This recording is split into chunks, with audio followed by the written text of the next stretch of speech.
Hello everyone. तो अब जैसे ही मुरांग चिंगी देखता है कि सोजो ने वो वेडिंग ड्रेस पहना है, वैसे तो वो गुस्सा करना चाहता था टॉन्ट, लेकिन फिर भी उसकी नजरें उससे हट ही नहीं पाती क्योंकि वो इतनी सुंदर लग रही थी। अब वो उसके करीब आता है और उसका नेकलेस सेट कर रहा था। सारे शॉप के एम्प्लॉयज भी उन दोनों को अजीब नजरों से देख रहे थे, लेकिन यहाँ पर चिंगी उसका जख्म देखता है और कहता है, यह है वो बुलेट का निशान जिसके थ्रू तुमने मेरे सामने मरने का ड्रामा किया था। लेकिन सोजो को इन सारी चीजों से ज्यादा परवाह इस बात की हो रही थी कि सारे लोग उनको अजीब अजीब नजरों से देख रहे हैं। वो कहती है, सबके सामने ये ड्रामा खड़ा करने की क्या जरूरत है। तो वो भी कहता है, तुम सारे लोगों को देखने की क्या जरूरत है, निकलो यहाँ से। और वो सारे यहाँ से भाग जाते हैं और फिर वो खुद ही मेजरिंग टेप उठाकर उसकी फिटिंग को चेक करता है क्योंकि उसका ड्रेस थोड़ा लूज दिखाई दे रहा था, और साथ ही साथ टॉन्ट भी करता है, वैसे तो तुम्हारा ये ड्रेस कितना सुंदर है, लेकिन मुझे अफसोस के साथ कहना पड़ रहा है कि मेरा भाई तुम में नहीं किसी और को ही इस ड्रेस में देखना चाहता है। और ये बात सोजो को भी पता थी। वो कहने लगती है कि मैं टीचर यी के बारे में अच्छे से जानती हूँ। मैंने ओपनिंग सेरेमनी पर ही फील कर लिया था कि वो पायलट यी को और नजरों से देखता है। लेकिन बड़ी फैमिलीज में इन चीजों से फर्क नहीं पड़ता। बड़े परिवार कौन सा फीलिंग्स पर शादी करते हैं, वो तो सिर्फ म्यूचुअल इंटरेस्ट्स को देखकर शादी करते हैं।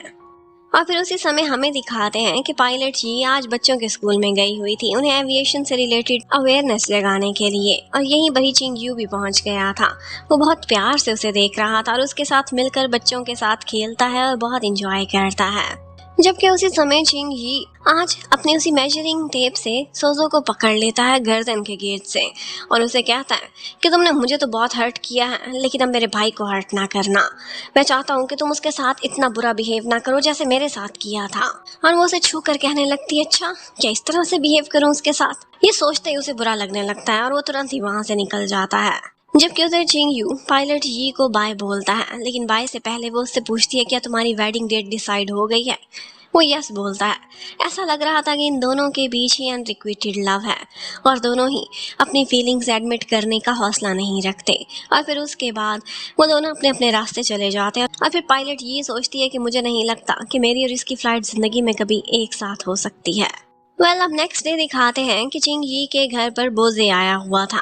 मम्मी उसे बहुत अच्छे से मिलती हैं, लेकिन जैसे ही वो बताता है कि मेरे डैड ली आ गए हैं, तो मार्शल ली का नाम सुनते ही मम्मी की शक्ल बन जाती है। वो इनकार कर देती हैं कि वो फैमिली गैदरिंग के डिनर पर नहीं आ सकती, कोई बहाना लगा दिया था। और साथ ही साथ वो चिंग यू के जाने से भी इनकार कर देती हैं। इन दी एंड सिर्फ चिंग यी ही बचा था। बोजे कहता है कि डैड इतने सालों बाद तुम्हें देख रहे हैं, तुम्हें मिलने के लिए बहुत एक्साइटेड होंगे, आओ ना हमारे साथ डिनर करो। अब चिंग यी रेडी होकर बाहर आ रहा था कि इतने में गाड़ी के पास सोजो और बोजे आपस में बातें कर रहे थे।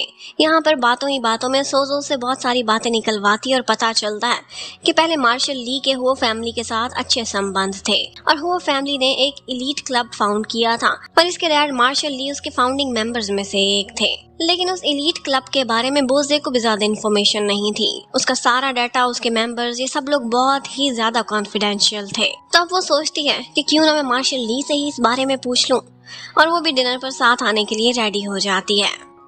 लेकिन ऊपर से चिंग यी पहुंच जाता है। वो कहता है, तुम यहाँ क्या कर रही हो। वो बोलती है, मैं भी डिनर पर साथ आऊंगी और मैंने तुम्हारी तरफ से मार्शल ली के लिए कुछ गिफ्ट्स भी चूज किए हैं, पता नहीं उन्हें पसंद आएंगे कि नहीं।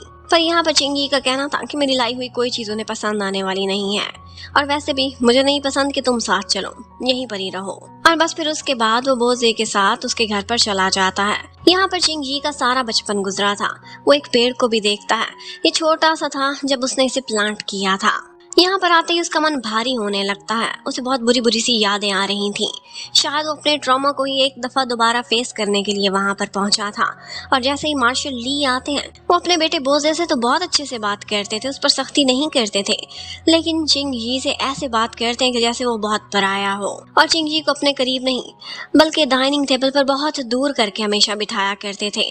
आज भी चिंग यी को याद था और वो अपनी सीट पर ही जाकर बैठता है। और फिर उसके बाद वो लोग जब खाना सर्व करते हैं तो पता चलता है कि बाकी दोनों के लिए कटलरी भी थी और स्टेक की डिश थी, लेकिन यहाँ पर बेचारे चिंग यी के सामने अनकुक्ड मीट पड़ा हुआ था।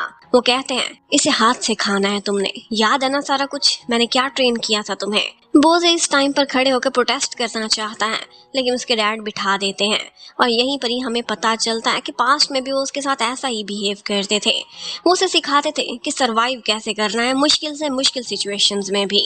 चिंगी एक दफा तो बहुत डर जाता है, उस पर साइकोलॉजिकल प्रेशर बहुत ज्यादा होता था हमेशा से ही मार्शल ली का।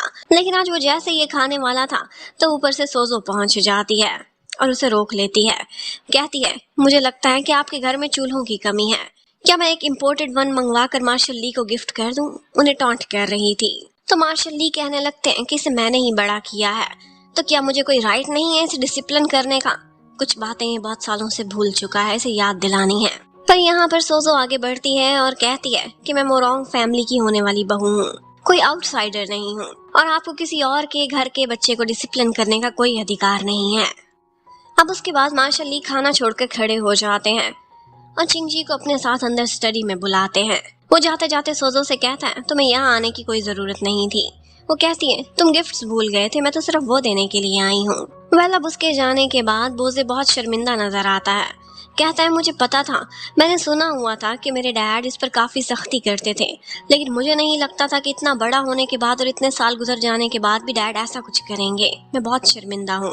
अब उस स्टडी में जाते हुए चिंगी को एक दफा डर लग रहा था, उसे पुरानी टॉर्चर वाली यादें आ रही थी, लेकिन फिर भी वो अंदर जाता है। वेल यहाँ पर मार्शल ली उस पर टॉन्ट कर रहे थे।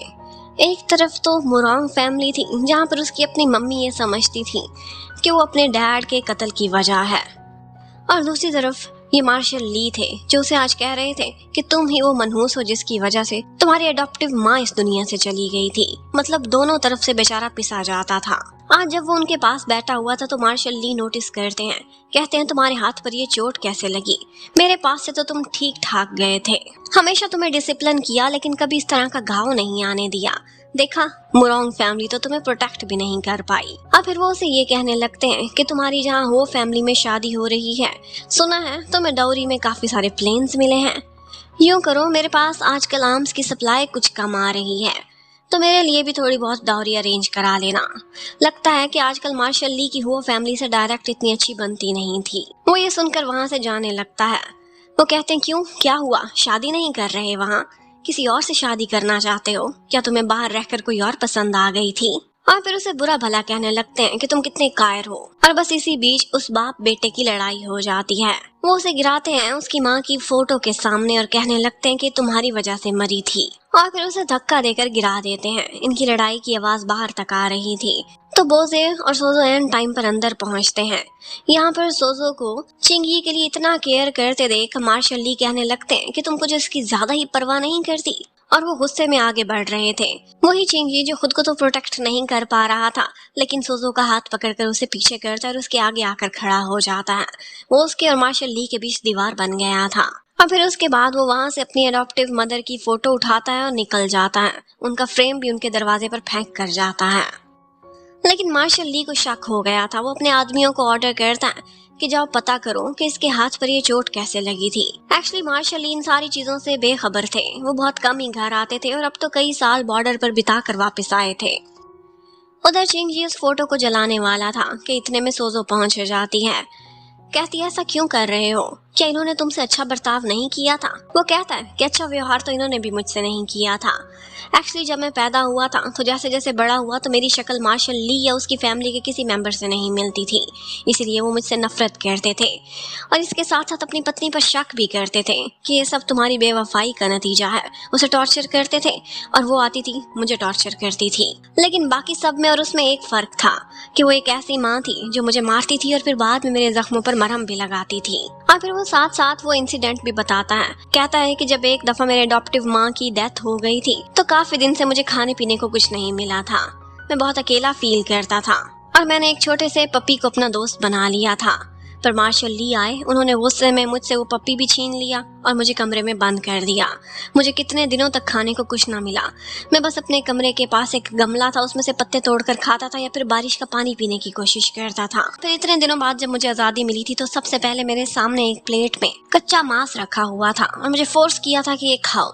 इस तरह से तुम्हें पता चलेगा इस दुनिया में कभी तुम फंस जाओगे तो तुम्हें सर्वाइव कैसे करना है। वो बताता है कि मार्शल ली बहुत चालाक है, उन्होंने मेरी ट्रेनिंग इस तरह की थी कि मुझे भी हर चीज़ में शक ही दिखता है।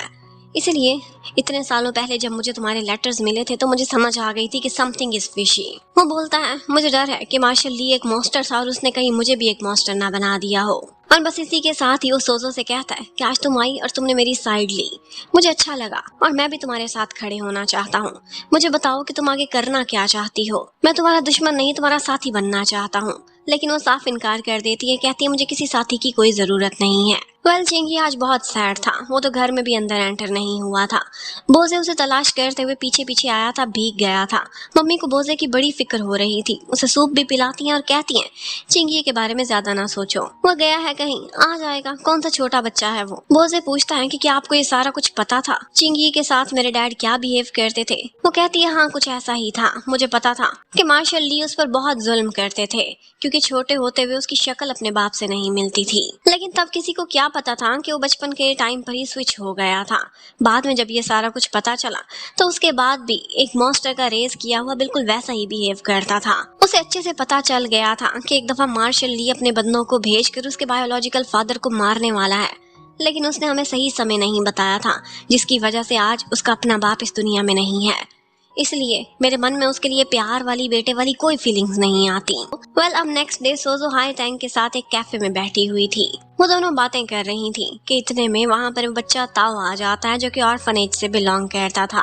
वो वहाँ पर कुछ मांगने के लिए बाहर निकला हुआ था। ऑर्फनेज वाले इस तरह के काम भी बच्चों से करा लिया करते थे, लेकिन उसे पता था कि ये वाली दीदी उसकी साइड पर है, तो आता है उनको इन्फॉर्मेशन देता है कि थोड़े ही अरसे में कुछ सुंदर दिखने वाली लड़कियों को सेल करने की तैयारी हो रही है। तो वो उसे अपने पास बिठाती है, थोड़ा अच्छा खाना खिलाती है और उसके बाद उसे भेज देती है और कहती है कि आइंदा मुझे तलाश करते हुए मत आना, तुम्हारी अपनी जान को खतरा हो सकता है। और यहीं पर ही वो सोचने लगते हैं कि हमें पता है बहुत सारी गर्ल्स को हमने ट्रेस भी किया है जिन्हें अमीर लोगों को बेचा गया था या फिर बोतल्स में छोड़ दिया गया था, लेकिन कुछ गर्ल्स को ऐसी ब्लैक मार्केट में भेजा जाता है जहाँ के कोई ट्रेसेस नहीं मिलते।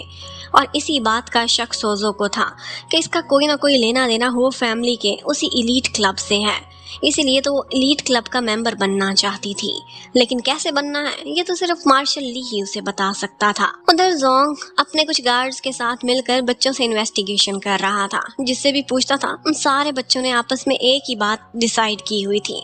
वो कहते थे कि नैनी सन एक आदमी के साथ भाग गई है। लेकिन यहाँ पर उस बच्चे ताओ के बारे में जोंग को कोई ना कोई शक हो जाता है। जब वो बात करता है तो उसके मुंह से बहुत अच्छा खाना खाने की स्मेल आ रही थी। वो अपने आदमियों से कहता है कि इस बच्चे पर नजर रखना। जबकि उधर घर पर आजकल चिंग यू और सोजो की शादी की तैयारियां चल रही थी। उसका वेडिंग ड्रेस भी आ गया था। चिंग यू उससे कहता है तुम्हें क्या लगता है मैं इतनी आसानी से तुम्हारी शादी अपने भाई से होने दूंगा, उसे मिसयूज करने दूंगा तुम्हें? सोचना भी ना, हो सकता है कि बहुत जल्दी तुम्हारा सारा पर्दा हट जाए और पता चल जाए तुम हो कौन। और फिर इतने में जैसे ही वो लोग अपनी शादी का ड्रेस डिसाइड कर रहे थे तो वहीं पर ही मामा चिंगी को फिर से बातें लगाने लगती हैं और कहती हैं कि तुम भी जल्दी हो मिनशियान से शादी की तैयारियां करो। लेकिन वो शादी से इनकार कर देता है तो बस सबको उस पर गुस्सा आ गया था। सोजो कहती है अगर तुम्हें वो पसंद नहीं तो मैं तुम्हारे लिए कोई और लड़की भी तलाश कर सकती हूँ। और बस इसी बात पर उसकी सोजो से लड़ाई हो जाती है। वो चिंगयू से कहता है ये तुम्हारे साथ शादी कर रही है, क्या तुम्हें इसके असली रंग भी पता है? और बस इतने में कि वो सबको बताता कि ये फैंग फैमिली से नहीं है। उससे पहले ही बॉक्स गिरता है और पता चलता है कि सोजो का जो वेडिंग ड्रेस था वो खराब हो चुका है और इसका सब लोग इल्जाम चिंगयू को ही देने लगते हैं कि ये गलत काम तुमने ही किया होगा। और आज के दिन तो चिंगयू भी उसे डांट देता है, कहता है कि तुम्हारी चाइल्डिश हरकतें मैंने बहुत दफा बर्दाश्त की हैं, लेकिन मैंने देखा तुम अपनी भाभी की इंसल्ट करते हो, रिस्पेक्ट किया करो। और बस चिंगी ये कहता हुआ वहां से निकल जाता है कि तुमने कभी भी मेरी बात सुनी है? 3 साल पहले भी नहीं सुनी थी जब वो फैमिली ने मुझ पर मर्डर का इल्जाम लगाया था। अभी घर में ये लड़ाई खत्म ही नहीं हुई थी कि इतने में मार्शल ली पहुंच जाता है और आते ही इन लोगों को फोटोज दिखाता है।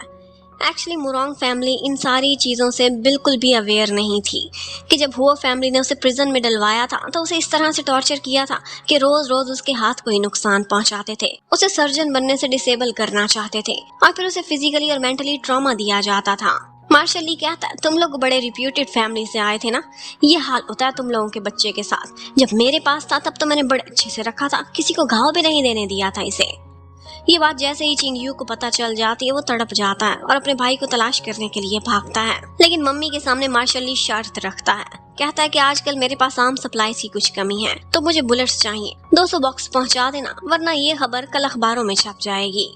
और बस मम्मी ये कहती हुई वहाँ से निकल जाती है कि तुम भी स्वार्थी निकले, बड़े आए बाप बनने के लिए। अब उन लोगों के जाने के बाद सोजो मार्शल ली से कहती है कि मैंने सुना है कि आप वो फैमिली के एलीट क्लब के बारे में बहुत कुछ जानते हैं, मैं भी वहाँ पर एंट्री करना चाहती हूँ। उसे डायरेक्ट तो नहीं बताता, लेकिन इनडायरेक्टली बता देता है कि वहाँ पर एंट्रेंस लेने का क्या तरीका है और किस तरह से उसे हो फैमिली के बैंक में कितना डिपॉजिट कराना पड़ेगा तो वो भी क्लब की मेंबर बन सकती है। और बस इसी के साथ ये पार्ट खत्म होता है। Thank you for watching, bye bye.